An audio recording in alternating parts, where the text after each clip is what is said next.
आप सभी का बहुत बहुत स्वागत है। आज हम शुरुआत करते हैं परिमेय व्यंजक से। परिमेय व्यंजक कक्षा 10 में हमारा पहला अध्याय है। तो सबसे पहले शुरुआत करें हम उसकी परिभाषा से। जैसे कि अगर px और qx है, अगर दो बहुपद हैं, तो अगर उसको हम अंश हर के रूप में लिखते हैं और हर का जो मान है वो शून्य के बराबर में नहीं है, तो जो व्यंजक हमें मिलता है उसको हम परिमेय व्यंजक कहते हैं। जैसा कि आप देख पा रहे हैं px बटा qx है, जहाँ पे qx का बराबर नहीं है शून्य के, तो ये परिमेय व्यंजक का रूप होता है। उदाहरण के रूप में आप देख सकते हैं x धन 1 पूरे का बटे x वर्ग धन 3, उसी प्रकार से ये और ये। चलिए हम परिमेय व्यंजक के प्रकार के बारे में बात करते हैं। तो जो परिमेय व्यंजक का प्रकार है वो दो प्रकार का होता है। एक होता है समपरिमेय व्यंजक, दूसरा होता है विषम परिमेय व्यंजक। समपरिमेय व्यंजक के बारे में हम बात करें तो वह परिमेय व्यंजक जिसके अंश की जो घात है हर की घात से क्या होती है, वो कम होती है।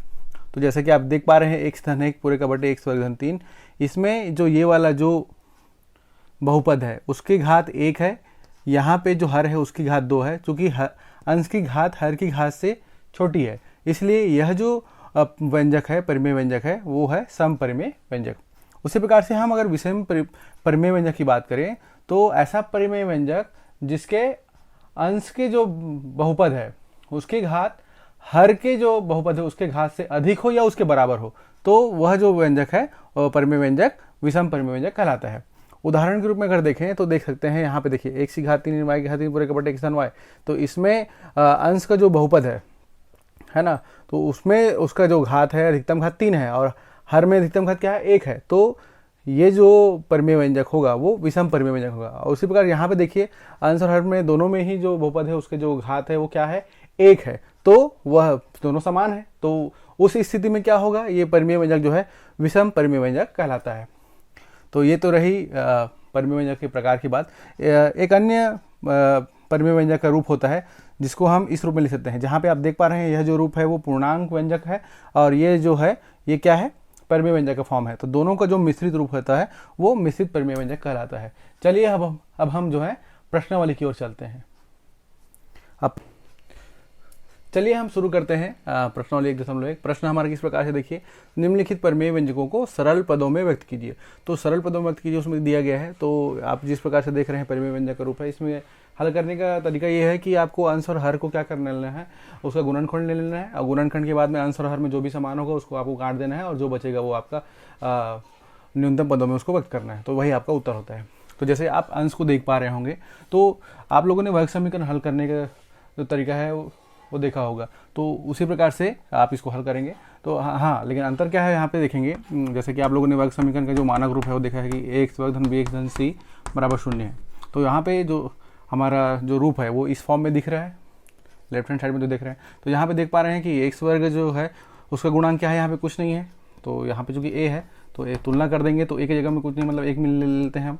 b बराबर क्या है, यहाँ पे ऋण 8 है और c बराबर क्या है, यहाँ पे 16 है। ठीक है, तो उसके बाद क्या करना है, आपको b को ऐसे दो भागों में तोड़ना है जिसको गुना करने से a और c गुना करने से जो भी मिलता है वो आपको मिलना चाहिए, और हल करने से आपको चाहे वो जोड़ने के हो या घटाने को उसको b मिले। तो यहाँ पे आपको क्या करना है, ऋण 8 को दो भागों में तोड़ना है।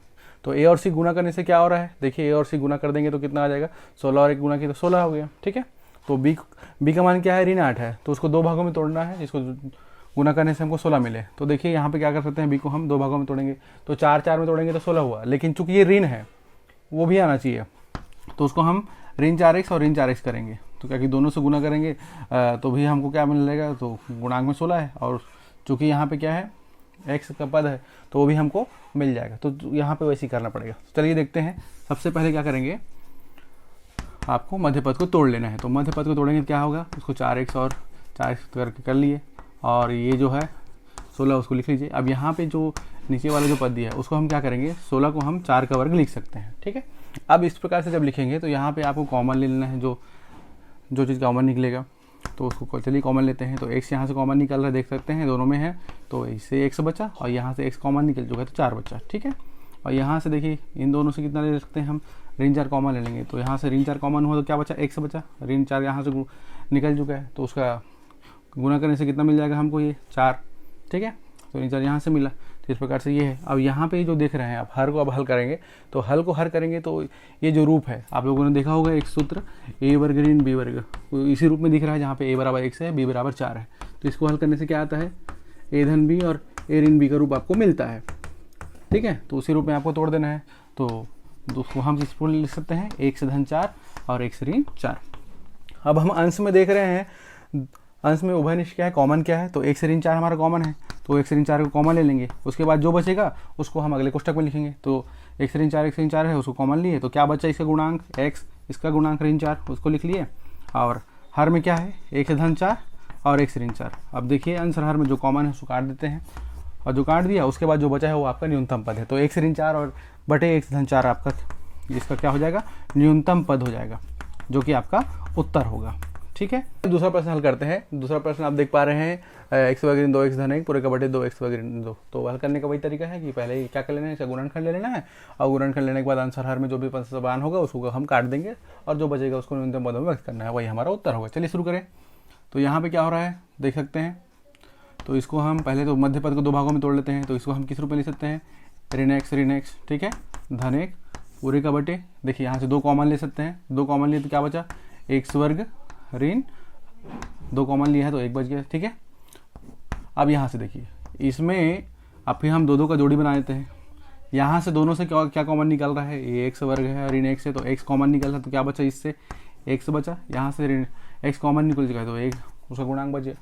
तो इसी प्रकार से यहाँ पे देखिए क्या निकल रहा है, -1, तो यहाँ से -1 निकला तो x बचा, और -1 निकल गया है तो माइनस और ये 1। उसी प्रकार से यहाँ पे देखिए, ये इसको हम किस रूप में लिख सकते हैं, x वर्ग ऋण 1 है तो इसको हम 1 का वर्ग लिख सकते हैं। ठीक है, अब उसके बाद देखिए अंश में उभयनिष्ठ क्या है हमारा, कॉमन क्या है, x ऋण 1, देखिए दोनों में है, तो उसको हम एक बार लिख लेंगे कॉमन लिख के, और उसके बाद जो बचेगा उसको अगले कोष्टक में लिख लेंगे। तो ये इसका गुणांक क्या है, x है, इसका गुणांक ऋण 1 है, उसको लिख लीजिए। उसके बाद यहाँ देखिए, ये तो 2 तो है ही पहले से, और उसके बाद * है। देखिए x वर्ग ऋण 1 का वर्ग, तो वही जो हमने पहले सवाल में देखा था, a वर्ग ऋण b वर्ग वाला जो फॉर्मूला है उसको हम यहाँ पे अप्लाई कर देंगे। तो जैसे अप्लाई करेंगे तो हम देख सकते हैं क्या होता है, a बराबर 1 है, b बराबर 1 है, तो उस रूप में आप तोड़ देंगे तो कितना हो जाएगा, ये x धन 1 गुना x ऋण 1, इस प्रकार आ गया। अब जो पद समान उसको काट देंगे, तो x ऋण 1 x ऋण दोनों में है आंसर हर में, तो उसको काट देंगे, तो जो बचेगा वो हमारा उत्तर है। क्या बच रहा है, x ऋण 1 पूरे का बटे 2 गुना x धन 1। इस प्रकार से आपका ये उत्तर होगा, इसका न्यूनतम पद। चलिए अब हम प्रश्नावली के तीसरे प्रश्न में चलते हैं। आप देख पा रहे हैं जैसे प्रश्न को, अब यहाँ पे क्या है, बस वही है, अंश और हर में जो पद दिए गए हैं वो पद आपको उसका क्या कर लेना, गुणनखंड निकाल लेना है। तो चलिए करते हैं शुरुआत। तो यहाँ पे देख पा रहे हैं अंश में क्या है, x वर्ग धन 2x धन 1, तो इसको हम किस रूप में लिख सकते हैं, x वर्ग धन 2x को 2 भागों में तोड़ लेंगे, x धन x, ठीक है, आपने इसको इस भाग में तोड़ लिया। उसी प्रकार से यहाँ पे देखिए 5x है, तो 5x को 2 भागों में हम तोड़ लेंगे। ठीक है, तो ये आपका कितना है, ये x वर्ग है, ठीक है, 5x को 2 भागों में तोड़ेंगे तो क्या हो जाएगा, ये 3x धन 2x, क्योंकि ध्यान रखना है आपको ऐसे 2 भागों में तोड़ना है मध्य पद को, जिसको गुना करने से क्या है, हमको जो x वर्ग का गुणांक है और ये जो यहाँ पे c जो हम पहले बात किए थे c, उसको गुणा करने था, तो 6 कम 6, तो देखिए 3 दूनी 6 हो जाता है। तो इस प्रकार से आपको 3x और 2x में इसको आप तोड़ देंगे। ठीक है, और ये आपका 6 हुआ पूरे का बटे, देखिए ये x वर्ग है, और यहाँ देखिए इसको हम किस फॉर्म में तोड़ सकते हैं, x वर्ग धन 4x है, उसको हम कैसे लिख सकते हैं, x धन 3x लिख सकते हैं। ठीक है, अब हम आगे बढ़ते हैं। चलिए यहाँ पे देखिए, आप 2 का आप जोड़ी बना दीजिए, वैसे इसमें आप जोड़ी बना दीजिए, वैसे इसमें आप जोड़ी बना दीजिए, वहाँ से जो भी कॉमन निकलता है उसको निकाल लेंगे। तो चलिए x यहाँ से कॉमन हो रहा है, तो कॉमन होने के बाद क्या बच रहा है, x धन 1। उसी प्रकार से इन दोनों में क्या कॉमन हो रहा है, कुछ नहीं, मतलब 1 कॉमन है, तो बाकी जो पद है उसको लिख दीजिए। ठीक है, उसके बाद यहाँ पे आइए, यहाँ पे बड़ा कोष्ठक हम लगा लेते हैं। उसी प्रकार से यहाँ पे क्या हो रहा है, देखिए दोनों में x कॉमन है, तो x कॉमन ले लेंगे, x धन 3 यहाँ बचा। ठीक है, यहाँ 2 कॉमन हो रहा है, तो x धन ये 3 हुआ। ठीक है, पूरे का बटे देखिए ये x वर्ग है, तो x वर्ग जो को लिख लेंगे। उसके बाद देखिए यहाँ से क्या कॉमन निकल रहा है, x कॉमन निकल रहा है, तो x कॉमन निकला तो x बचा उससे, फिर यहाँ से x कॉमन निकल रहा है तो धन 1 यहाँ बच जाएगा। उसी प्रकार से 3 यहाँ से कॉमन निकलेगा तो क्या बचेगा, x धन 1। ठीक है, तो इस प्रकार से, और यहाँ पे लगा लेंगे वर्गमूल। अब देखेंगे यहाँ पे जो भी उभयनिष्ठ निकल रहा है उसको आप क्या करेंगे, ले लेंगे। तो दोनों से उभयनिष्ठ क्या निकला, x धन 1 निकला। ठीक है, उसके बाद इसका जो गुणांक है उसको अगले कोष्टक में लिख लेंगे। तो इसका गुणांक x है, इसका गुणांक है धन 1 है, तो उसको लिख लेंगे। उसी प्रकार से वहाँ पे देखिए क्या है, 1 से धन 3 दोनों में है, उसको लिख लेंगे कॉमन लेके। उसके बाद जो बचा उसको अगले कोष्टक में, इसका गुणांक जो बचा है x है, इसका गुणांक धन 2 है, उसको अब लिख लेंगे। अब नीचे आते हैं, यहाँ पे हर में देखते हैं ये x वर्ग है, और यहाँ पे देखिए इन दोनों में कॉमन क्या है, x धन 1 x धन 1, तो x धन 1 कॉमन लेंगे। उसके बाद जो बचा उसको अगले कोष्टक में, यहाँ देखिए इसका गुणांक x है, इसका गुणांक धन 3 है, उसको लिख लेंगे। ठीक है, ये हो गया। अब उसके बाद आंसर हर में देखेंगे, जो पद समान रहेगा उसको कहो हमें क्या करना है, काट देना है। तो x धन 3 यहाँ पे, x धन 3 यहाँ पे, काट दीजिए उसको। x धन 1 है वो भी है, उसको भी काट दीजिए। ठीक है, उसके बाद जो बच रहा है वो आपका वो क्या करना है, न्यूनतम पदों व्यक्त करना है, वही आपको उत्तर है। तो यहाँ पे क्या बचा, x धन 1 है और वहाँ पे x धन 2 है। और चूँकि देखिए हर में x वर्ग बचा हुआ है, तो ये वर्गमूल से बाहर आ जाएगा, तो उसको बाहर कर सकते हैं और ये x लिख लीजिए इस पर। तो जो बचा वो आपका इसका न्यूनतम पद होगा। इस प्रकार से आपका ये तीसरा प्रश्न बनेगा। नॉलेज हम लोग का चौथा प्रश्न हल करते हैं। तो जैसे कि आप चौथा प्रश्न देख पा रहे होंगे, तो इसमें कुछ नहीं है, यहाँ पे आपको जो बहुपद दिया गया है तो उसको आपको गुणनखंड के रूप में तोड़ लेना है। बाकी ये जो चीज़ है पहले से गुणनखंड के फॉर्म में है, तो उसको आप रख देंगे। तो x ऋण 1 x ऋण 2, ठीक है। यहाँ पे देखिए ऋण 9 है, b का मान जो है, तो इसी प्रकार से यहाँ पे आप देखेंगे जो हम समीकरण पहले बताए थे उससे हम तुलना कर रहे हैं। तो देखिए ऋण b बराबर है ना, b बराबर ऋण 9, a बराबर 1 है और c बराबर 14 है। तो ऋण 9 को 2 भागों में तोड़ेंगे, जिसको गुना करने से क्या है ना 14 आना चाहिए। तो किस प्रकार से हो सकता है, 7 दूनी 14, 7 2 9, ठीक है, तो मिल जाएगा ये। तो यहाँ पे क्या हो जाएगा, ये x वर्ग ऋण, इसको हम लिख सकते हैं 7x ऋण 2x, ठीक है, तोड़ देंगे तो और ये इस प्रकार से। उसी प्रकार से नीचे कितना है, देखिए 1 से ऋण 7 है। यहाँ पे देखिए, यहाँ पे इसको हम कैसे तोड़ सकते हैं, x वर्ग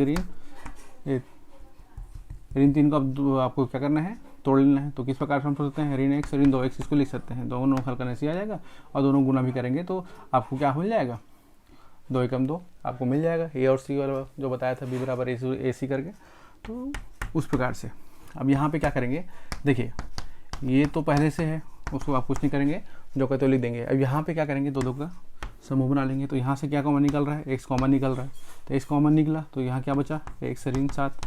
वैसे यहाँ से क्या निकल रहा है, इन दोनों से ऋण 2, तो क्या बचेगा, x ऋण 14 से ऋण 2, उसका हम क्या गुणांक ले लिए हैं, तो उसमें कितना गुना बच जाएगा, यहाँ पे ऋण 7 बच जाएगा, तो उसको लिख लीजिए।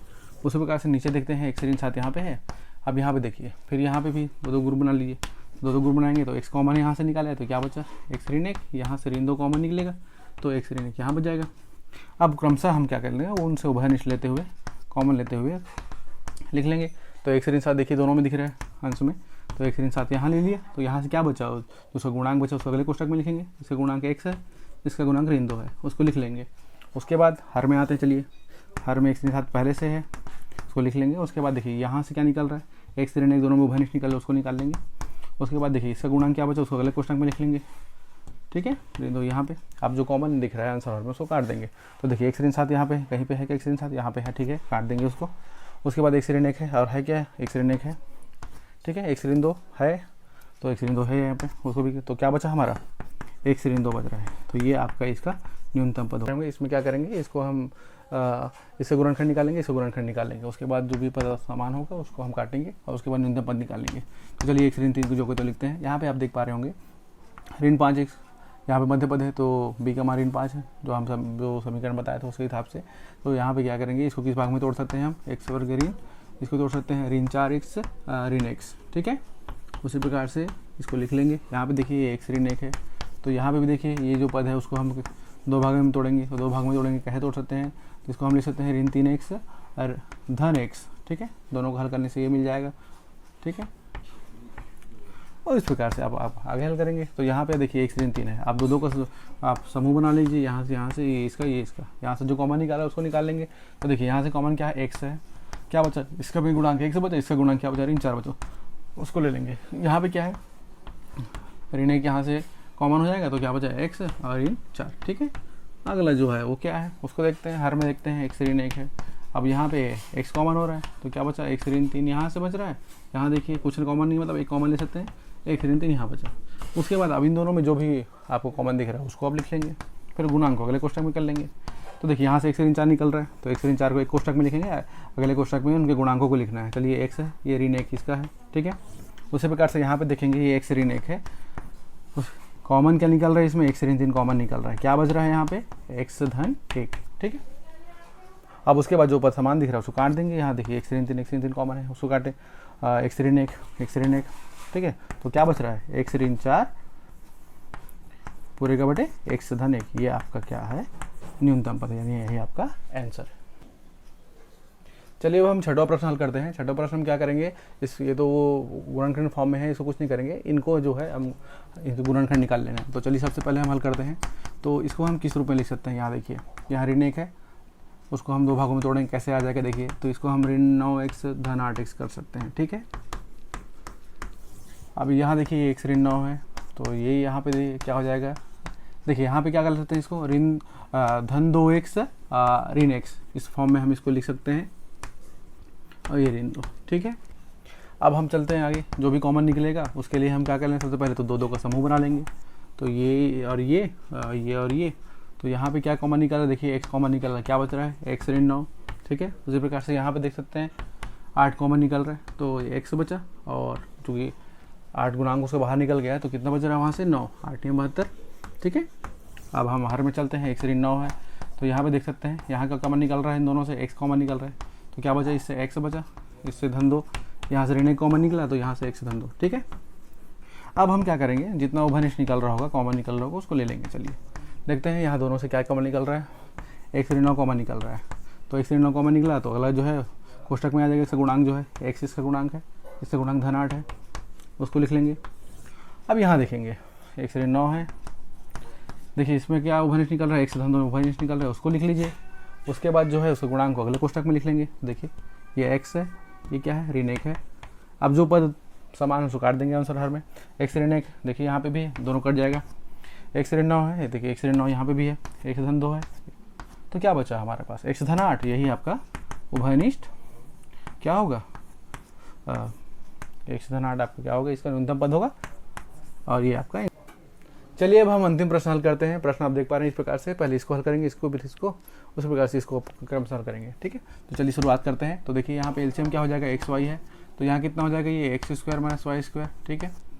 और उसी प्रकार से ये जो है यहाँ पे क्या हो जाएगा, वाई जेड इसका एलसीएम हुआ, तो कितना हो जाएगा, ये y square minus z square, यहाँ पे एक्स जेड लिखो या जेड हिसाब आपके ऊपर है, ये कितना हो जाएगा, z square minus x square, ठीक है।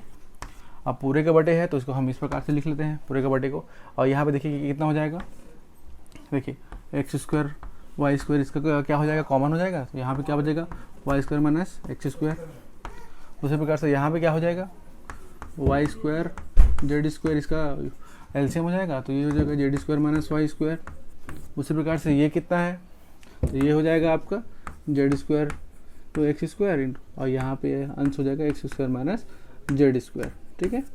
इस प्रकार से अब हम देखते हैं यहाँ पे, तो देखिए इसको क्या करेंगे, अंश वाला जो पद है उसको एक साथ लिख दीजिए, अंश को अंश के साथ में ऐसा करके माइनस जेड स्क्वायर, और ये z square minus x square, ठीक है। और हर में जो है देखिए x y y z z x, तो एक्स और एक्स गुना हो तो एक्स स्क्वायर, वाई वाई गुना हो तो वाई स्क्वायर, जेड जेड गुना हो तो जेड स्क्वायर, ठीक है। ये इस पूरे पद का हल हुआ। उसी प्रकार से यहाँ पे क्या हो रहा है, देखिए जो अंश में है उसको अंश में लिखेंगे, हर को है उसको हर में लिखेंगे, लेकिन ध्यान रखना है यहाँ पे देखेंगे, चूँकि हम ये देखिए y square minus x square है, और यहाँ पे क्या है हमारा x square minus y square है, तो उसमें हम -1 कॉमन लेंगे, तो -1 कॉमन लेंगे तो इसका रूप क्या होगा, बदल जाएगा। तो -1 कॉमन लिए तो क्या हो जाएगा, ये x square minus y square, इसको लिख सकते हैं, ठीक है।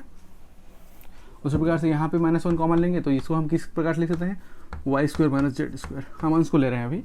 उसी प्रकार से यहाँ -1 कॉमन लेंगे, इंटू है ना, -1 कॉमन लेंगे तो कितना हो रहा है, ये z square minus x square, ठीक है। आप पूरे का बटे देखिए, अब चूँकि सभी में देख रहे हैं, सभी में घात 2 है, तो एक्स स्क्वायर वाई स्क्वायर और जेड स्क्वायर जो है इसको एक साथ लिखेंगे, फिर वही into x square y square into z square, ठीक है, उसको लिख लेंगे। अब क्या होगा, अंश में ये वाला जो पद है उसको जो का तो लिख लेंगे, x square minus y square into y square minus z square, और उसी प्रकार से z square minus x square, और हर में क्या है, x square into y square into z square, ठीक है। अब यहाँ पे क्या देखेंगे, हम पूरे बड़े जम क्या कर लेते हैं, गुना कर लेंगे चाहे तो, ठीक है। उससे क्या होगा, फिर अंश का जो हर में हो जाएगा, हर का अंश में हो जाएगा। तो चलिए हर को अंश में ले चलते हैं, तो x square into y square into z square, ठीक, पूरे का बड़े। अब देखिए -1 है -1 है और -1 है, 3 बार -1 है, गुना हो जाएगा तो माइनस में ही रहेगा, ठीक है। उसके बाद जो पद बच रहा है उसको लिख लीजिए, x square minus y square, y square minus z square, और ये z square minus x square. ठीक है, अब जो पद दो कट रहा है उसको आप काट देंगे। ठीक है, तो x square y square into z square, x square y square into z square, ये कट गया। अब क्या बच रहा है देखिए, x square minus y square है, x square minus y square है, y square minus z square है, ये कट गया। इस प्रकार से ये पद कट रहा है, तो क्या बचा हमारे पास, x square y square into z square, और देखिए नीचे माइनस है तो ये हम पर माइनस ले लेते हैं, और ये minus x square y square into z square जो है इसका न्यूनतम पद होगा। इस प्रकार से आपका प्रश्नावली की समलव एक पूरा होता है। आशा है आपको यह वीडियो अच्छा लगा होगा। अगर वीडियो अच्छा लगा है तो लाइक करिए, शेयर करिए, सब्सक्राइब करिए। Thank you.